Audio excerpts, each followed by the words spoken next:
तो आवेग कैसे उत्पन्न होता है? जब हमारे शरीर में मतलब किसी के द्वारा प्रहार किया जाता है या फिर कहीं चोट लगता है, तब हमारे शरीर के विभिन्न भागों में मतलब प्रत्येक भाग में ग्राही अंग पाया जाता है। ग्राही अंग उस अंग को कहते हैं जो हमारे शरीर के मतलब बाहरी आवरण से हमारे शरीर को संपर्क स्थापित करता है। तब वो ग्राही अंग उस आवेग को उत्पन्न करके उसे विद्युत आवेग में बदल देता है। वह विद्युत आवेग संवेदी तंत्रिका के तंत्रिका से होते हुए मेरुरज्जु तथा मस्तिष्क में पहुंचता है। उसके बाद मस्तिष्क के केंद्र से उसे निर्देश उत्पन्न होता है। उस निर्देश को प्रेरक तंत्रिका द्वारा हमारे पूरे शरीर या मांसपेशी में भेज दिया जाता है। उसके निर्देशानुसार हमारा शरीर और मांसपेशी कार्य करता है। यही हुआ आवेग का स्थानांतरण। इस तरह आवेग आता है और जाता है। मान के चलो, अगर एक तुम्हारा पिताजी है और तुमको एक तमाचा लगा दिया, इसमें किस तरह से आवेग उत्पन्न होता है और कितना सेकंड में ये आवेग उत्पन्न हो जाता है? ये आवेग हमारे शरीर में 1 सेकंड के सौवें भाग में उत्पन्न हो जाता है। और जब हमें कोई पहचान के व्यक्ति मारते हैं तब हमारा या कोई अनुक्रिया करते हैं, तब हमारा शरीर अगर उसे नहीं देख पाता है, तो पहले मस्तिष्क से सूचना प्राप्त होता है कि वो व्यक्ति प्रहार करने वाला या अनुक्रिया करने वाला व्यक्ति को पहचान की जाए। जब वो व्यक्ति पहचाना या हमसे सर्वश्रेष्ठ होता है, जिसे हमारे जान पहचान रहती है, तो वे उस व्यक्ति तब ब्रेन मस्तिष्क से यह सूचना प्राप्त होता है कि हमें शांत रहना चाहिए या मतलब मजाक में या कुछ तरह से मतलब ये करना चाहिए। ठीक है। लेकिन जब वो व्यक्ति हमें पहचान की नहीं रहती या हमसे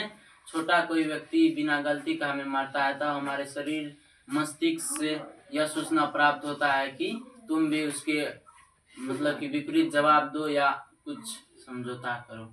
हाँ, तो मतलब जैसे पिताजी मार लिया, तुम देखता है तो तुरंत कुछ नहीं करता है, लेकिन कोई दूसरा लड़का अगर एक थप्पड़ दे दिया तो तुम तुरंत क्या करता है? उसको भी लगा देते हैं। तो इसी प्रकार ब्रेन काम करता है कि जब शरीर में आवेग उत्पन्न होता है, ठीक ना।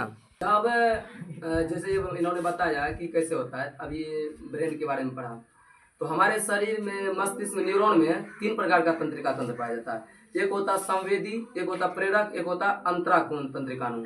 तो संवेदी तंत्रिका का काम है कि शरीर में जो आवेग उत्पन्न होता है ना, उस आवेग को मस्तिष्क तक यानी दिमाग तक पहुंचाना। और प्रेरक तंत्रिका का काम होता है कि दिमाग में जो निर्देश उत्पन्न हुआ है उसको पूरे शरीर तक भेज देना। और अंतराणु अंतराणु जो तंत्रिका है, इसका काम है दोनों पे नियंत्रण रखना। तो अगर कोई आवेश हमारे शरीर में उत्पन्न होता है, जैसे इसमें तमाचा लगा दिए या चींटी काट लिया, कुछ भी हुआ, तो मतलब इधर से आवेग उत्पन्न हुआ, तो ये तुरंत क्या होता है कि संवेदी तंत्रिका इसको ग्रहण करता है। और संवेदी तंत्रिका जब इसको ग्रहण करता है तो ग्रहण करके इसको विद्युत आवेग में संकेत में बदल देता है।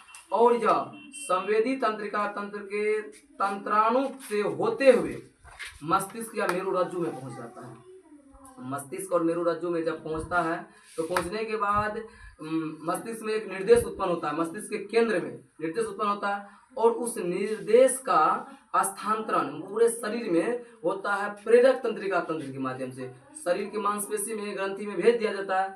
उसके बाद हम क्या करते हैं, उसके प्रति अनुक्रिया करते हैं, ठीक ना। तो इसी प्रकार हमारा ब्रेन क्या होता है, काम करता है कि किसी मतलब कोई सवाल पूछा या कुछ भी पूछा तो उसका जवाब हम तुरंत दे देते हैं। मतलब दिमाग में तुरंत निर्देश होता है, हाँ ये चीज़ हम जानते हैं।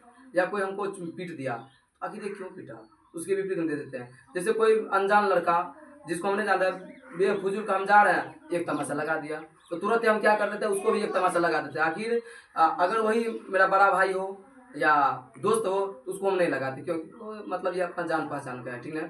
तो तुरंत दिमाग में निर्देश उत्पन्न होता है कि नहीं ये तो अपना है, ठीक ना। जिसको नहीं जान रहे हैं तो तुरंत ये मतलब उसको फिर से क्या करता है, अनुक्रिया आता है, तुम भी मारो, तुम भी मतलब इसके प्रति कुछ करो, उस पर के वजह हम क्या करते हैं, कुछ कर देते हैं, ठीक ना। तो दिमाग हमारा इसी प्रकार से क्या करता है, संवेदना को ले जाता है और संवेदना को पूरे शरीर में भेजता है। तो संवेदी तंत्रिका तंत्र के माध्यम से क्या होता है, सूचना पूरे शरीर मस्तिष्क में जाता है और मस्तिष्क से प्रेरक तंत्रिका तंत्र के माध्यम से पूरे शरीर में फैलता है। और अंतरा तंत्रिकाणु जो है ये दोनों तंत्रिका प्रेरक पे और संवेदी तंत्रिका पे नियंत्रण रखता है। ठीक, तो आज आप लोगों को दिमाग कैसे कार्य करता है ये समझ में आ गया। और न्यूरॉन जैसे स्पाइनल कॉर्ड में 3 नस होता है, सबको पता है कि एक होता है संवेदी, एक होता है प्रेरक और एक होता है अंतरा तंत्रिका तभी से होता है। ठीक, धन्यवाद।